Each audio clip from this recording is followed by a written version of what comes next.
Hi everyone. Today I have Pete Mockaitis with us, and Pete is the owner of Awesome at Your Job. And I found his podcast a while ago and loved listening to a number of the episodes, and so have the very great pleasure of having him here with us today. And hello, Pete. How is it in Chicago today? Hello, it's good. It's good. It's cold, but there's some sunshine. My 2-year-old, we can ask him how's the weather, and all he knows how to say is it's sunny.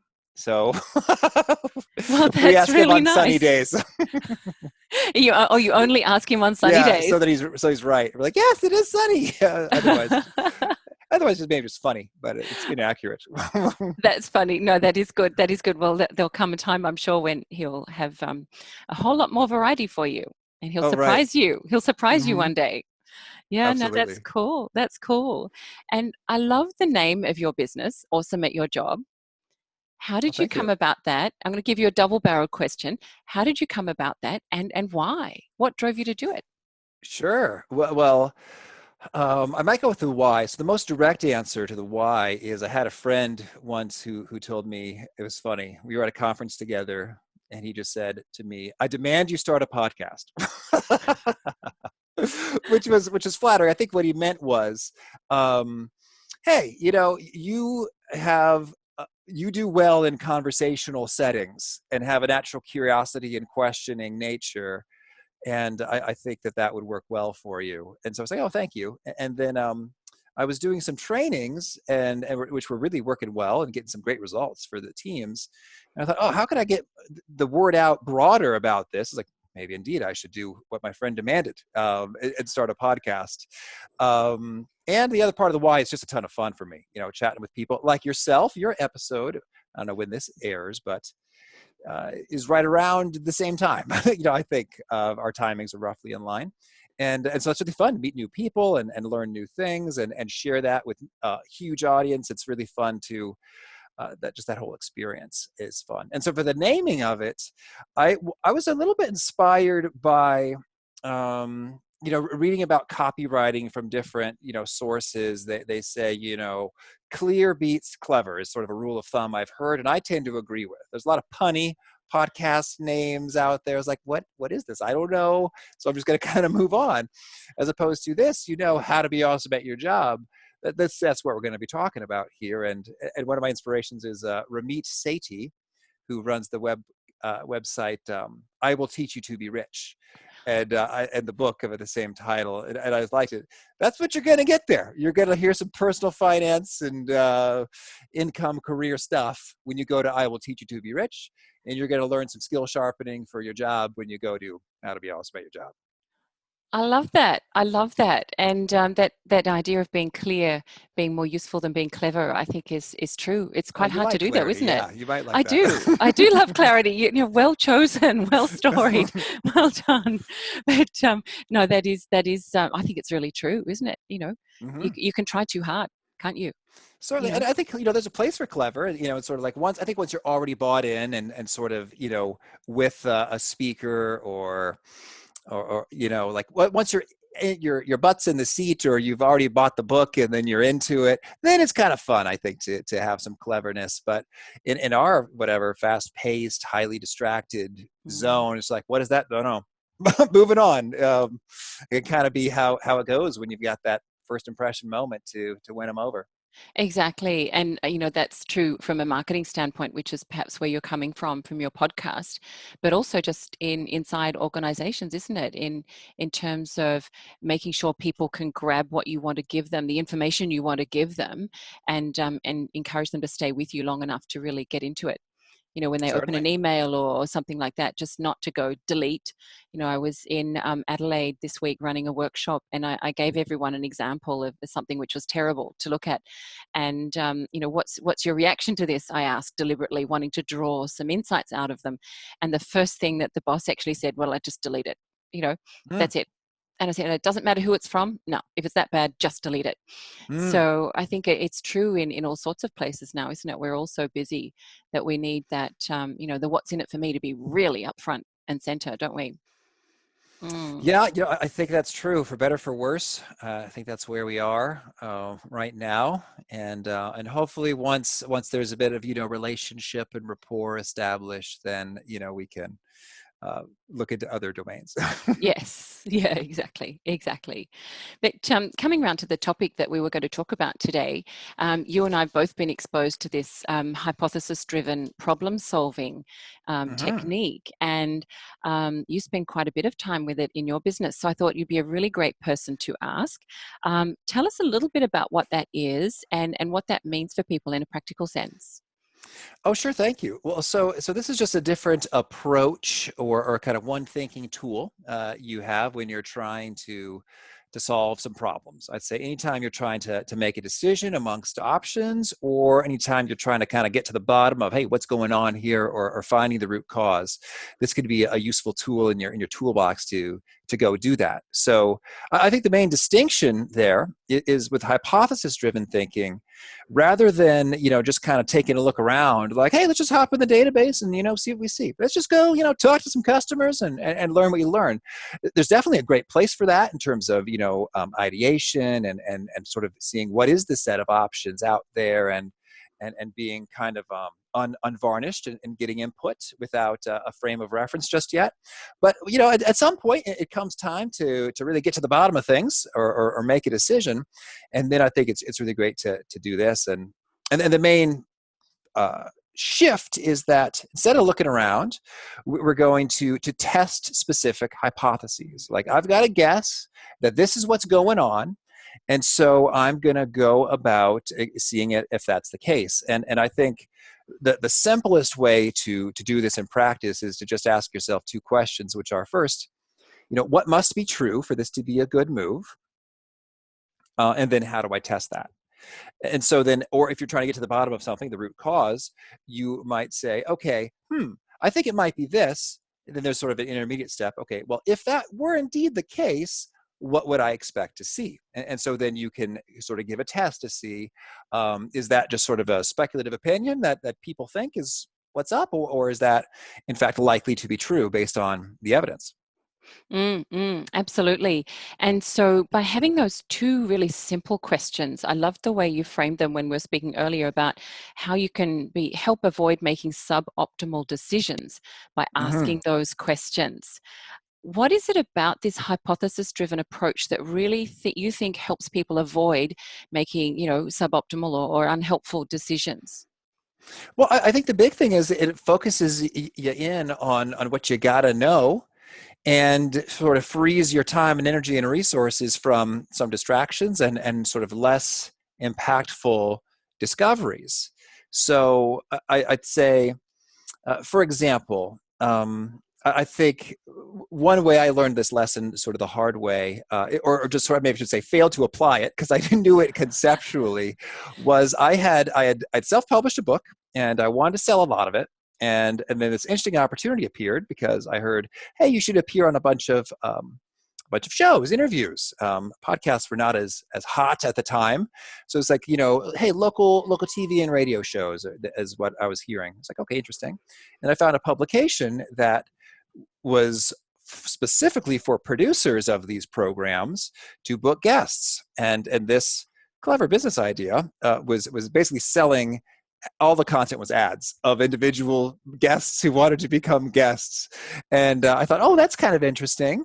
And so, but it would cost over $1,000. I think, is this a good move? And so I went to doing a bunch of Excel things, like, well, I mean, what's the circulation of the publication, and what proportion of the people would want to book me, and then what's the audience of those people who book me, and then what's the responsiveness in terms of those who might buy a book. And so I'm just inventing numbers, made up assumption on top of assumption on top of assumption, and yeah, I can do arithmetic on those in Excel, but it wasn't uh, super telling. But I kind of went with it. I guess optimistic or foolish. I rolled the dice, and unfortunately, I sort of only landed two legitimate interviews, which were pretty small, and then like three joke interviews in which, I don't know if you've listened to one of these, but the No, guest I is the haven't. butt of the joke, and they kind of razz you, and then like, so pizza Mockaitis, tell us. And I was like, okay, that's This so. Yeah. It's very sophomoric and silly. So I was, ha guys, okay, you got me. I didn't know this was a prank, and I was so anyway, uh, quite the suboptimal decision. I made a call that did not reach the results I was looking for, and then it was so funny. Just weeks later, I had gotten a phone call. They said, "Oh, hey Pete, I'm so and so. I'm taking a look at this publication. I've got a book coming out. Thinking this might be a smart move. Hey, would you recommend advertising there? Was that a good choice for you?" And I just laughed because this whole publication is full of contact information of guests, all of whom I could have called, but I didn't. Simply asking somebody is a great way to test that if assertion. And so it's like, no, it wasn't a good move, and I recommend not. And so he chose another pathway, and I thought that was funny because had I just taken my own advice and taken a breath and said, okay, well, it must be true for this to be a good move, that I will get a lot of exposure to sell a lot of books and services. Okay, how can I test that?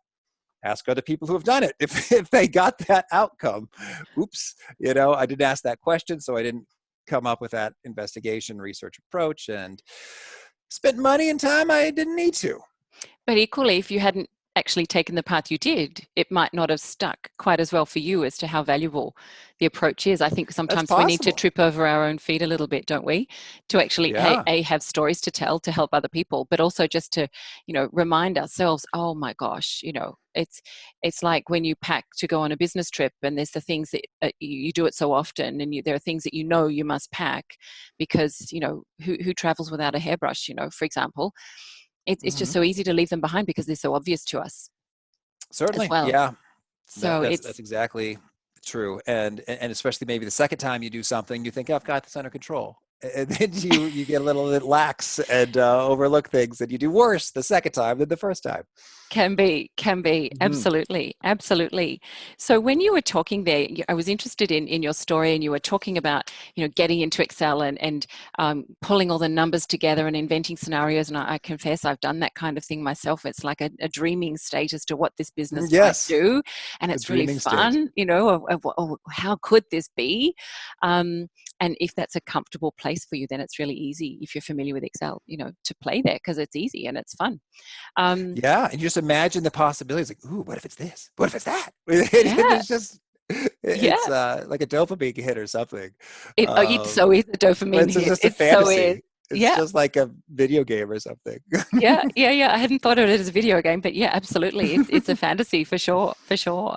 So what if we position ourselves in a place where we're in the middle of our day-to-day work, and we're thinking, okay, well, I've got some challenges out there. How do we know it's the right time to actually build a hypothesis and not just to keep digging? Where is that tipping point? Hmm. Well, yeah, I think that for me, most often, one of the easiest indicators is because, like, okay, there's something on the table, yes or no, or okay, do we make it? Do we build it? And so I think that's often where it's just the clearest. It's like, here we are. We're about to make that decision if we're going forward or not. And then I think that, back it up a little bit, I think there could be, okay, we're making that decision amongst, three or four options. And then maybe backing it up from there, it might be, okay, we've gotten a lot of kind of input as to sort of the lay of the land. And now we've got to really get to the bottom of sort of what's at the root here. So in those scenarios, I think it's dead on. To use some of the terminology, I'd say, when you're making the shift from divergent thinking, like, what are all our fun creative options? Brainstorm, let's get them all out there. Or what could this mean? Let's hear all these kinds of interpretations and potential implications and scenarios. I say, once you're turning that corner from divergent thinking into convergent thinking, what are we going to converge upon? What's the one thing or the couple things that we're going to go forward and do and select from this? That's when I think it's a great time to say, oh, maybe now I should put forward a hypothesis. Even if Yeah. it's pretty premature and you have no idea yet, that's okay. You're not sort of hanging your hat or making a commitment or signing your name to something. You're just saying, all right, well, hey, what would need to be true for that to be true? But we'll Mm. start with the premise that it is, and then we'll kind of go investigate and see if we can invalidate it or if it holds up. Mm. No, that's interesting. And I think you've raised a really important point there too. Certainly, I think there's a concern sometimes when you're putting a hypothesis out there and testing it, that maybe either you'll become too wedded to it to actually adjust it if it's not right, and you'll be actually looking for things to prove it. You won't only you'll perhaps avoid looking for things to disprove it as well. It's very Oh, easy to right. get wedded to it, isn't it? So what are some alarm bells there that can help you say, oh, hang on, I'm using confirmation bias here with my hypothesis. I'm not actually really thinking about this properly. I'm not testing this properly. Oh, that it's so funny you say confirmation bias. That my eucalyptus is covering up this super dorky poster full of cognitive biases. I thought it was just very beautiful. A cognitive bias codex. I think I've seen, I Um, can, now that you mention it, I can see what you mean. I've seen those before. Yes. Yeah. They're and very useful. they are. There's so many of them, like the IKEA effect. Like, oh, that's a fun name. I dig into them, and I think it's cool. But yes, confirmation bias is huge, and I think that you can check yourself in terms of um, just how invested are you and committed are you. Like, if you think it's like, boy, my name is on this, and this has to go through, and then if you find yourself just being um, kind of uneven in your treatment, like, oh yeah, I like that, Google search result, that must be true. It's like, but that one, who funded that research study, and how big was the sample size? It just if you can just have that breath and that self-awareness, is like, wait a second, am I putting a much higher bar on one versus the other? Do I want it or need this to be true, and why? And I think that it's very easy to kind of get sucked into that. It's funny, like right now I'm on this quest to improve my audio quality on my podcast, and I think what I want to believe to be true is that if I just got a fancier, more expensive microphone or something, then all the audio would just magically be better. And so that's what I want to believe. But as I really sort of test it, you can return them. I'm starting to see, oh, actually, these differences are very subtle, and it's more a matter of preference. Once you're pushing past the, $200 microphone point, is what I'm beginning to discover. But it's kind of like, oh, but what I wanted to believe is that I could just buy something that would fix all of the efforts, as opposed to, I think there's a bias right there. We want it to There's be a easy. big common bias, isn't it? Cheap, easy, Yes, fast. Yeah. that's what we want. But no, the real truth is that no, it's And like also, you got to can edit I throw well, another and one yeah. in? Within your control. Oh, Cheap, easy, absolutely. fast, and within your own control. Totally. And so that's perfect. And so then you got to kind of find yourself as like, oh, you know what? Am I being uneven in my evaluation of these microphones, because I want to believe that this $500 item that, I don't know, Michael Jackson or some great podcaster has used is the answer to all my problems. And I'm starting to realize that's what I want to be true, but it's not true. And so that's so that's big. Is like how, and I think if you're in an organization, and you can have the humility and the candor to say, hey, I had this idea. It might be terrible, and that's what we're trying to figure out right now. And then just sort of have some fun with that. Then I think that goes a long way. And then it's also good to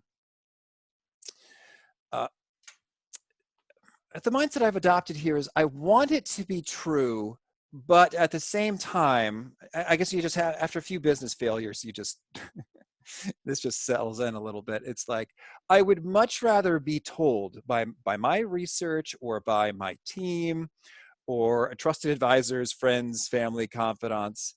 I'd much rather learn that I'm wrong early than later. Like, before I spend thousands of dollars and hundreds of hours and the Yes. market tells me I'm wrong, or a customer tells me I'm wrong, or this deep sense of shame and embarrassment that I've failed royally on a big scale tells me I'm wrong. I'd much rather feel a little bit of the from a friend or colleague saying, Pete, I really don't think that's going to work out because of A, B, C, D, E. It's like, oh, but I really like that idea. That's much less painful disappointment than burning through a lot of resources. Absolutely. And you're containing the fallout, aren't you? And in a corporate setting, you're also containing your own reputation. In a more of an All right. entrepreneurial setting, you are too. But your job hangs on your reputation within a corporate in such a way, doesn't it? That, you might worry that if you push things too far and the organization and other people invest too much in something because you've pushed it out and started to roll something out and then realized it's a problem, well, the consequences are bigger, aren't they?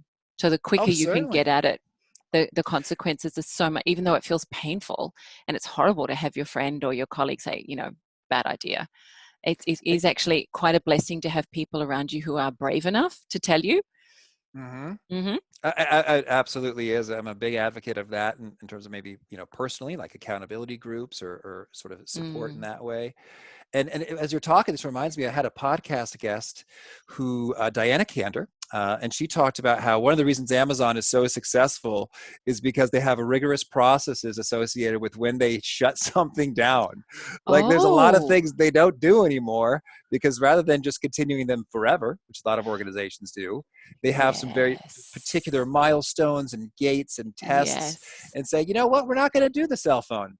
All right, we spent a lot of money on it, but it's clearly failing all these tests, so we're not going to proceed. I've consulted with some retail environments, and I think retail's really cool because they can start. It's like, you know what, let's test this out in 3 stores. Well, that worked pretty well. Let's do it in 10 stores. That worked pretty well. Let's do it in 50 stores.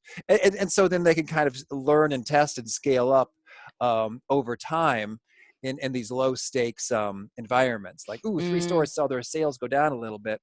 Okay, we'll just sort of stop that, and Mm. then you're good to go.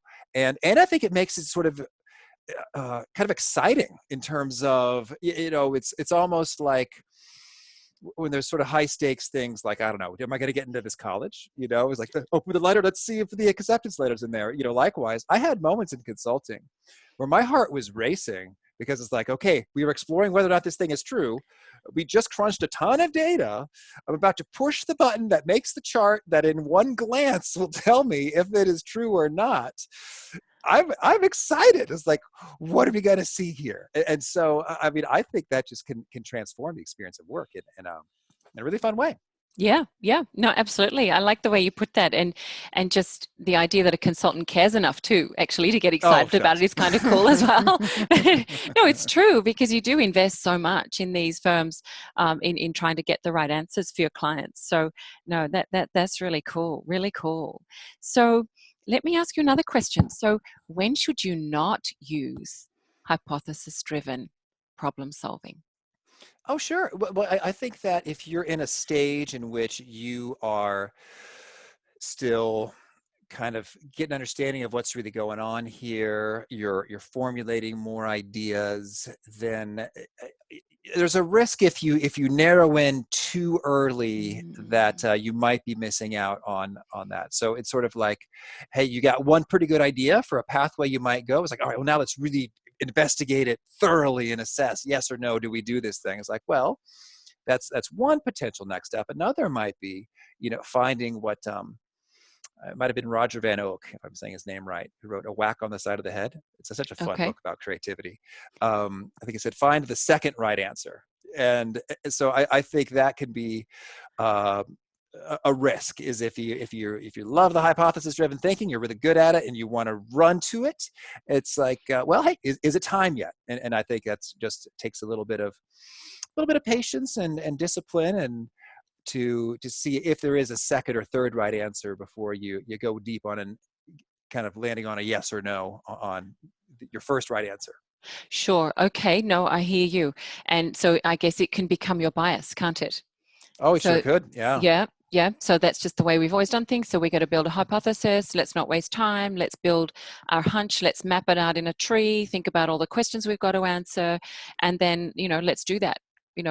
Rather than perhaps using some other approaches, more divergent thinking sorts of approaches before you get there, before you Mm-hmm. get an inkling that something's really worth testing. No, I can see that. And so, what do you think is some of the biggest changes you've seen when people have used this Oh, sure. hypothesis-driven approach? Well, I'd say that Well, the context that where I've seen it most up close and personal was I've done. It's funny how time flies. I've done over 3,000 case interview coaching sessions. My So word. this is a very particular context. People are trying to get a job, usually at a consulting firm, although they're using the case interview in other industries these days. They're trying to get a job there, and they've got to crack a case, solve a problem, kind of in our time allotted. So, so I am sort of watching how well they're doing that and offering coaching and guidance, so they can hopefully, do that better and you know get their dream job and celebrate. Mm. Yay! So in that zone, I guess I've seen just I couldn't even count how many times I've seen this. Just repeatedly. It's like I think the big difference it makes is that it gets you out of your rut, what your bias, kind of your traditional problem solving groove that you're just in. Like if you're buying something, it's like, how do I get the lowest price? And that's just sort of like where you are. Or some folks, if they're going through a stock framework process checklist, like in case interviews, it might be, okay, I need to look at the customers, the product, the competition, and the company. And it's like, okay. And so then they sort of say, for example, if we're asking a question like, hey, should this business enter this market?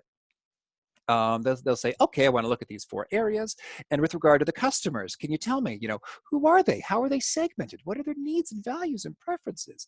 What are the relative concentrations to each other and by industry? And then, so they all these questions about the customers, which will get you informed. You'll know some stuff about the customers if you ask them. But I think what you most want to know, what must be true about the customers for do we enter this market is, will they want to buy that thing from us? and like that's what we most want to know. Not there's 72% female, 68% over the age of 50.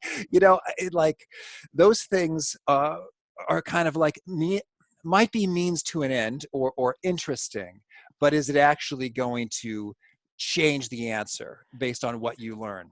And so that's really how I think about it, like high impact, high leverage questions or points of investigation. Like, boy, if it comes out this way, then wow, I'm going to be pretty bullish and excited about making that thing happen.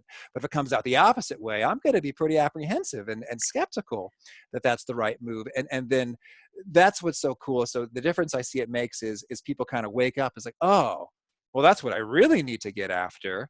And then in so doing, they can solve a problem in the time allotted in that context, or just look really smart and add good value to their Yeah, team yeah, yeah, in the real world, yeah.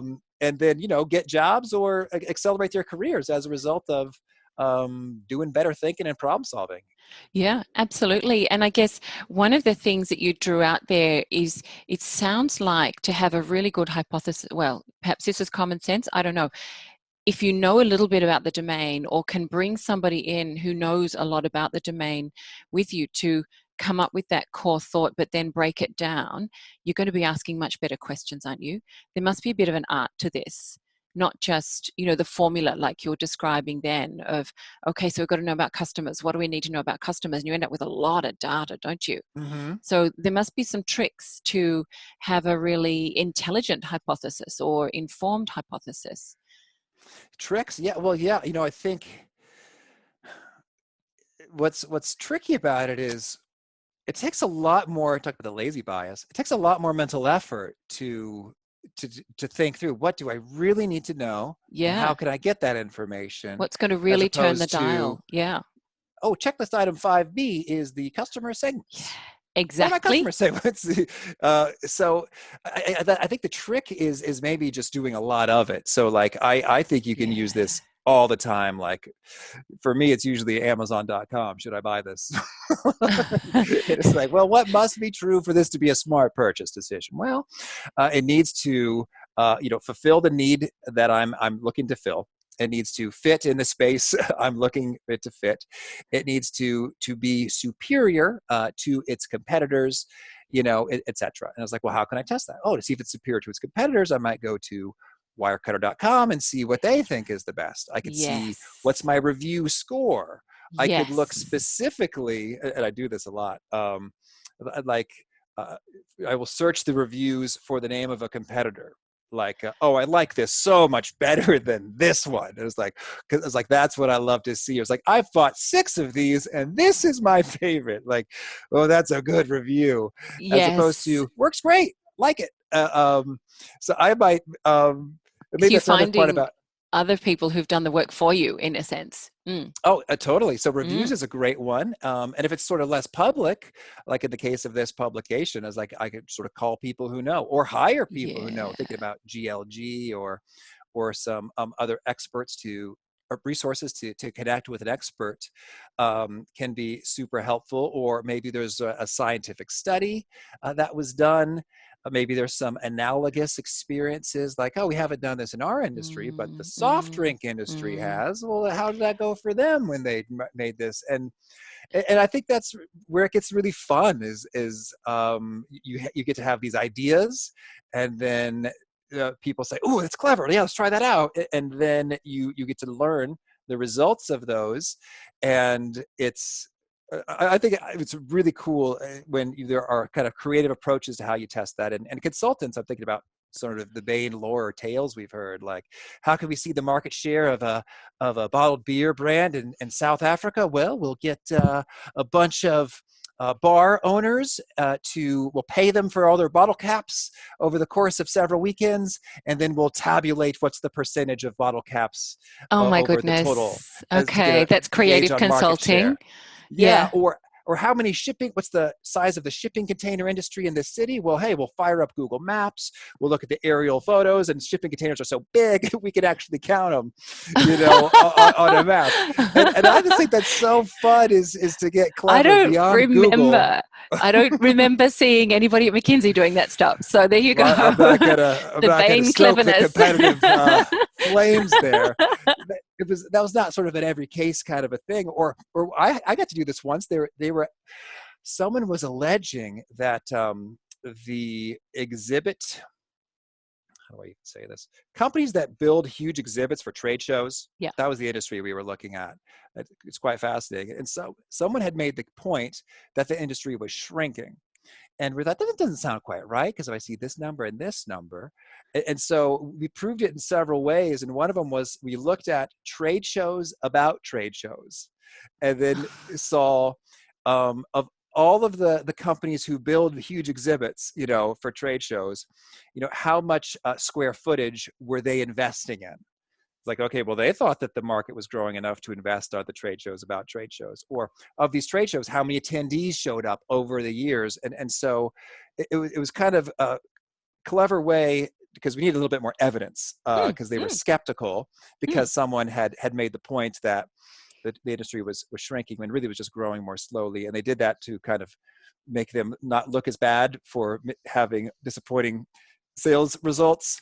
So kind of giving you a lot of detail here, but Yeah, yeah, yeah. they needed some extra oomph to be convinced that the market was Yes, healthy, because yes. they had heard some previous information to the contrary. Yes, yes. But I love that, because those concrete examples, I think, help people think, well, how could I think creatively to test this hypothesis? The Hmm. idea of paying a bar to give you bottle caps. They're going to give you the bottle caps. Oh They've got no yeah, they vested love money. interest. Oh, of course they do. But also, the beer companies are going to have a vested interest. The bar doesn't have a vested interest, so they're Certainly. going to give you the right data, aren't they? And it's not that difficult. You just find a couple of busy ones and check what things they stock, and if they stock an appropriate range for your study, you can say, hey, how about it? you know that's cool. Absolutely. And That's clever. and so one of the questions we're answering repeatedly is this person going to be a good guest on our podcast? And so, how do we Yes, test that? Well, yes, we check for relevance to what our listeners say they want. yeah. We check for authority based on you've got some kind of credentials that suggest that you know some things. Hmm. And we check for um, the just engagingness, like, Mm, or is it, kind of interesting to hear your voice. So mm, you mm. are a winner, Davina. Well Oh, done. thank you so much. Well, and there are all these interesting tests. And like, for example, we might see what proportion, like if it's a TEDx talk, like what is the ratio of likes to views on the TEDx talk, to give us a rough Right. gauge It's not the end all be all, but that gives us a No. rough gauge on, is this resonating for people? I was like, Yeah. oh, it sure looks like it is, because they got Yeah. more thumbs up than by far than the average. Mm. That's kind of one piece of evidence, Mm. and that's that's just so handy to be able to kind of have those fun insights and ahas. Or Yeah. that's like, maybe it's a speaker. Oh, we can go to espeakers.com and see, okay, well, how many gigs did they do last year? Again, that's not the end all Yeah. be all, but it's one Yeah. interesting metric. And Just as what's well, their because I'd never heard ranked? of it. Yeah, do I got to pay 5,000 or 20,000 to get this person at the Oh, event? That that. that could tell you a Yes. little something too. Oh, this guy's doing cost 20,000 a pop and did 40 gigs last year. Seems like he's got a valuable message. And then that's one bit of evidence to nudge us towards, looks like a winner. But then Yeah. we might see some other things like, oh, but he has tons of fraudulent Twitter followers that were totally bought. So maybe he's not all he seems. And so Yes. so, so that's kind of the fun, is like we've iterated over time in terms of what are the tests we're going to run, and so that we can process the huge volume of Mm. pitches, and Mm. Mm. hopefully get the winningest guests for our listeners. Yeah, yeah, that's a really interesting one. And your point there, though, that iterating I'm going to call it your tree, your hypothesis, to get something that you feel is really solid is a good one. Because if you are in an industry or a type of role, then you will be able to do that, won't you? Because you'll just intuitively know, well, last time we tried these things, it didn't work. So I guess it is a proxy for that when you come up with your hypothesis, to find somebody who's had a lot of experience and just quietly say, hey, look, we're thinking about this. How does that smell to you? Is that one Oh, of the really totally. quick early tests that you'd recommend people take? I think it's a great one, and maybe it might even be the second thing you do after Google, in Mm, terms of being a yeah. real quick view of things. And absolutely, one of my faves. Mm, yeah, yeah. Cool. Well, thank you. I think there's a lot of really, really valuable material there and some really practical insights for people. So, in wrapping up, two questions for you. If you were to give people one key takeaway, what would it be? Oh, sure. I'd say, the next time you're wondering, ooh, should I do this or not, or should I do A, B, or C? To ask yourself, okay, what must be true for this to be the winning choice, and then how could you test that? And just see what comes to mind. I hope you'll be amazed, like, oh, I don't even need to worry about all that stuff, but I got to go pretty deep on this other thing that I was only going to Google before. Cool. No, that's helpful. I think those questions are really, really valuable. And where can people find you? Oh, sure. Well, I think the easiest would probably be my podcast. If you are a podcast listener, if you push the purple Apple Podcast app, and if you tap in I believe how to be awesome at your job will autocomplete, which I think is pretty cool. That is Um, very cool. you, That is you very, might very cool. you might have to go how to be but somewhere along the way, it'll autocomplete. You'll see the yellow cover art, or my website is awesomeatyourjob.com, and that kind of plugs you into me and all my stuff. Fantastic. Well, thank you so much for taking the time to talk to us today. We really appreciate that. And I think everyone's going to find this really useful. So we really appreciate it. Thank you. Oh, thank you.